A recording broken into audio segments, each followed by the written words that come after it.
Today we're going to be doing some straight line quilting and also some free motion quilting on our wall hanging here. And let me show you the foot that I'm going to be using on this machine to do the kind of the in the ditch type quilting.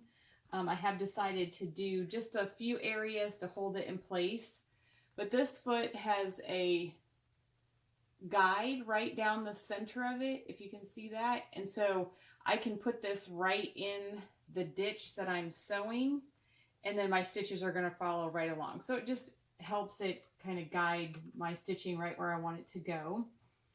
A walking foot would be ideal for this, but because my machine, I can decrease the pressure on the presser foot, I don't get the drag and bunching, so it actually works like a walking foot.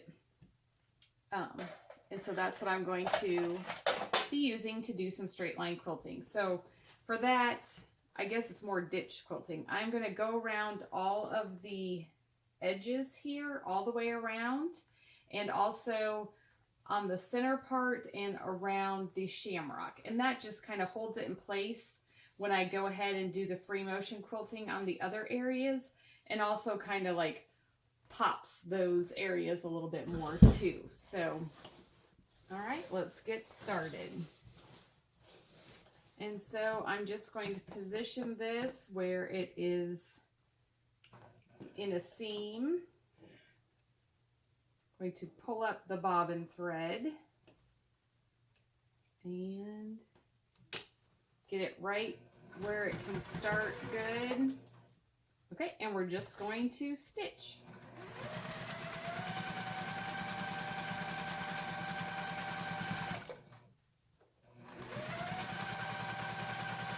And then when I get close to the stopping point, I'll just have my needle down, and I'm going to clip these threads off. My needle's down so I can rotate and just keep going around all the areas. And then I am making sure to keep my backing where I can see it so that it doesn't accidentally get tucked underneath and then sewn into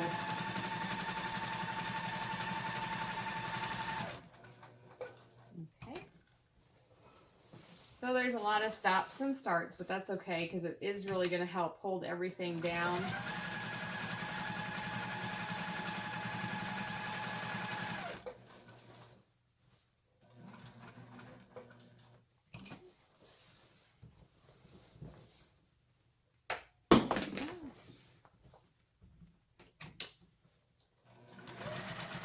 And now when I get ready to go into the seam, I am kind of pulling or giving a little pressure to separate the fabric so that I really have a nice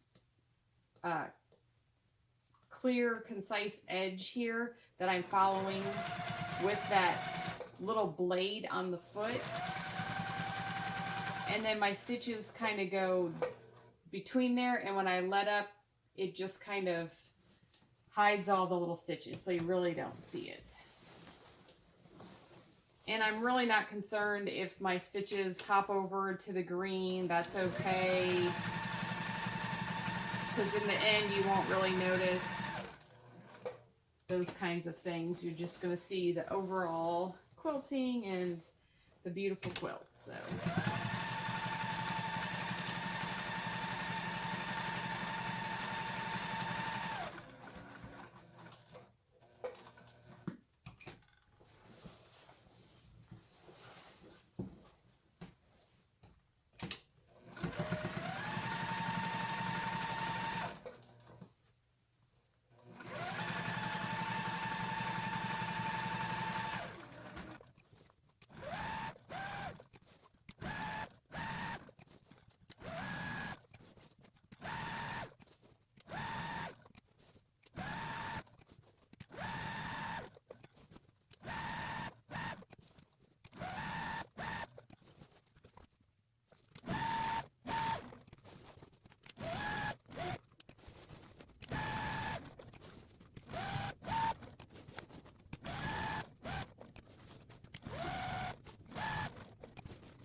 Okay, and then now let's see if we can see some of that from the back side. You can see the stitching, and it's kind of cool because it's going to outline, you know, the shape of the shamrock and even the star legs and shapes. So there you can see a little of it there. Okay, now on to some free motion quilting.